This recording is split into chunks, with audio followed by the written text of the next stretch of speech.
occhi, ti alzi e lavi la faccia e prendi il tuo latte caldo.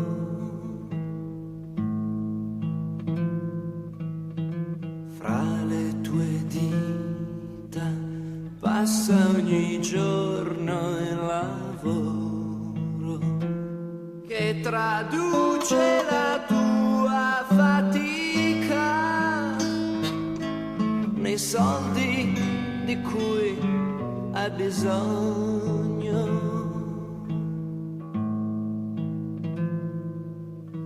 Tu con le mani spezzi la gioia del pane, ti accorgi del corpo che ami, ma inchiodi la stessa tua, sì, inchiodi la stessa tua bara.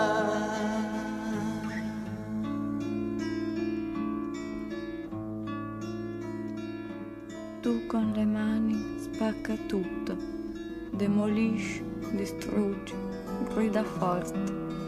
Devi crearti degli spazi per organizzare la tua morte.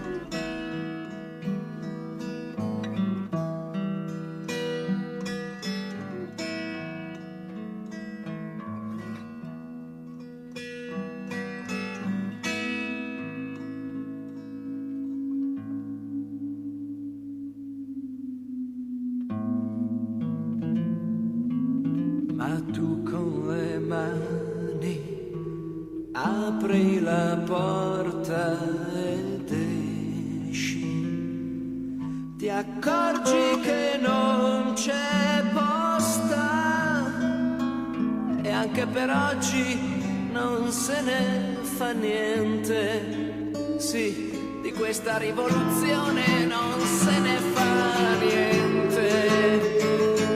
Anche per oggi non se ne fa, anche per oggi non se ne fa niente.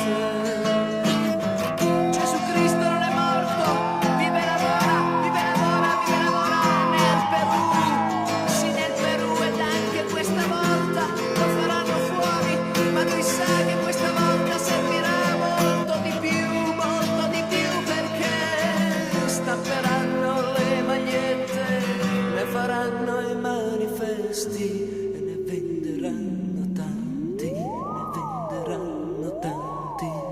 Stamperanno le magliette, ne faranno i manifesti e ne venderanno tanti, e ne venderanno tanti.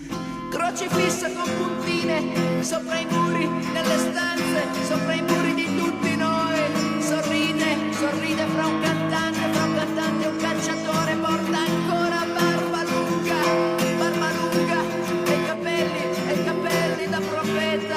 Sorride, sorride, sorride soddisfatto, lui sa, ne hanno fatto le magliette, ha stampato i manifesti, ne ha venduti proprio tanti, ne ha venduti proprio tanti. Hanno fatto le magliette, ne ha stampato i manifesti, ne ha venduti proprio tanti, ne ha venduti proprio tanti. Gesù Cristo è vivo e nel Perù hai fatto è che il Perù è dentro di noi, quindi Gesù Cristo è dentro a noi, Gesù Cristo è vivo e nel Perù, Gesù Cristo è vivo e dentro a noi, Gesù Cristo è vivo e dentro a noi, Gesù Cristo è vivo e dentro a noi, Gesù Cristo è vivo e dentro a noi, dentro a noi.